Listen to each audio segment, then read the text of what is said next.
I think it's safe to say we've all grown up with Star Wars. I've yet to meet one person who didn't see any of the original films as kids. But equally as important were the many Star Wars games published and developed by LucasArts that came out during the early and mid-90s. Star Wars Dark Forces was the first Star Wars game I'd played. My dad picked this little gem up for me right after I'd seen Empire and Return of the Jedi for the first time, and seeing the box just got me all worked up. Look at this thing! On the front, you've got stormtroopers blasting down a dark corridor and Boba Fett in your crosshairs on the back. I had just experienced Star Wars for the first time, and now I was gonna have my own lightsaber cutting down Imperial stormtroopers like a real Jedi, right? Yeah, not exactly. In Dark Forces, you play as freelance mercenary Kyle Katarn. He's been hired by the Rebel Alliance to do some odd jobs, like, for instance, steal the plans to the Death Star. Yeah, that's right. The very first mission of the game has you breaking into the outpost where the schematics for the Empire's super secret doomsday weapon were being held. After delivering the plans into Rebel hands, Mon Mothma sends Kyle to look into the rumors of the Dark Trooper project being headed by Imperial General Ram Mak, who, among other things, is a veteran of the Clone Wars. Dark Forces spans 14 levels with a few familiar locations like the inside of an Imperial Star Destroyer, and a few expanded universe favorites like Nar Shaddaa and the Imperial City on Coruscant. There are also dozens of cameos from huge figures in the Star Wars universe like Jabba the Hutt, Darth Vader, and Boba Fett.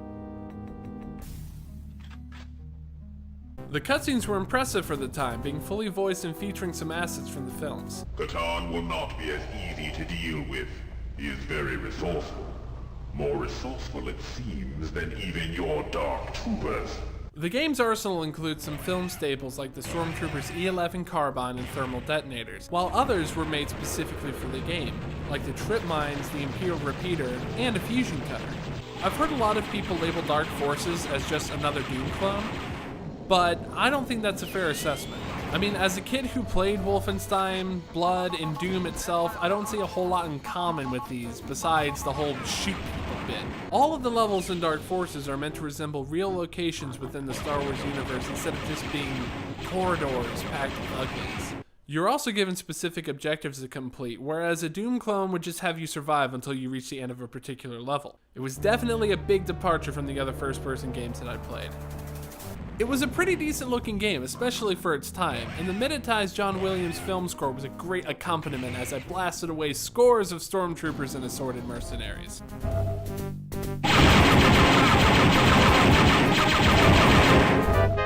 What does feel out of place are the puzzles interspersed throughout the campaign. Anyone that's had to suffer through the door puzzle on Imperial City will agree with me. The Dark Troopers were also huge pushovers. They really didn't feel like the menace they were supposed to be.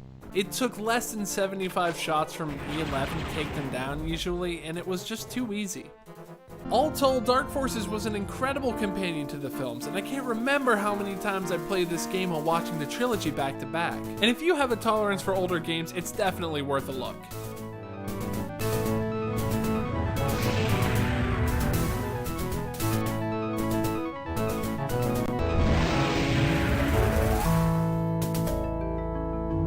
The only real problem I have even today with Dark Forces was that I wasn't able to pick up a lightsaber and indulge in my Jedi power fantasies. But LucasArts would fix that soon.